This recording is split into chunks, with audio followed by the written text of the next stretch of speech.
Le fil d'or du royaume d'Éther. Dans le royaume d'Éther, où l'air vibrait de murmures anciens, vivait Ambre, fée de l'aube. Son essence n'était pas un don, mais une effusion constante, une symphonie de couleurs tissées dans la trame de l'existence. Elle ne connaissait pas la mesure, offrant sa substance d'âme à chaque pétale endormi. Puis vint Caïro, le néant voilé, une entité née de la brume qui ne possédait ni forme ni teinte propre.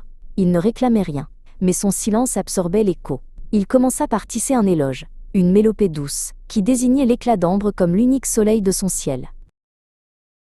Ton feu intérieur, Ambre, est trop précieux pour l'éphémère. Réserve cette flamme sacrée pour nous, susurra-t-il. Et Ambre, éprise de cette reconnaissance singulière, retira ses fils de lumière des sentiers communs, pour tisser autour de Caïro une étoffe exclusive, convaincu de la vertu de ce sacrifice.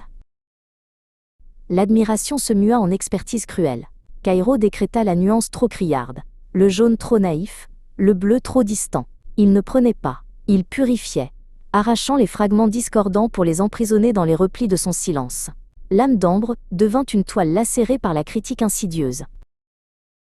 Bientôt, Ambre n'était plus qu'une braise vacillante dans la nuit. Elle donnait l'ultime étincelle, mais l'abîme de Caïro restait un gouffre insatiable. Il la persuada que l'obscurité qui les cernait n'était que le reflet de sa propre incapacité à brûler parfaitement.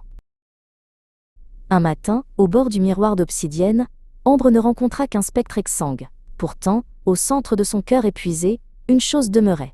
Un unique fil d'or, sa première et indestructible vérité. Caïro, rassasié par son larcin, dormait, sa brume lourde.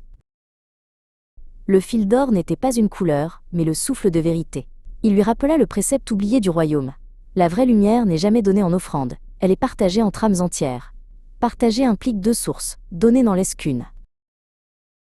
Elle se tourna vers Caïro et, dans la clarté de sa nouvelle flamme, elle discerna, l'ombre n'était pas maléfique, elle était simplement vide. Un écho de lumière volée, un miroir sans teint.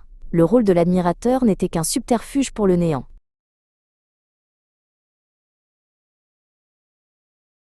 Ambre fit un pas en arrière. Ce simple mouvement fut le seuil d'un monde nouveau. Elle ne tenta pas de récupérer les morceaux perdus, car on ne rachète pas une histoire passée. Elle choisit de sanctuariser le fil d'or. Caïro se déchira en plaintes et reproches, et se dissipa en volutes d'air froid.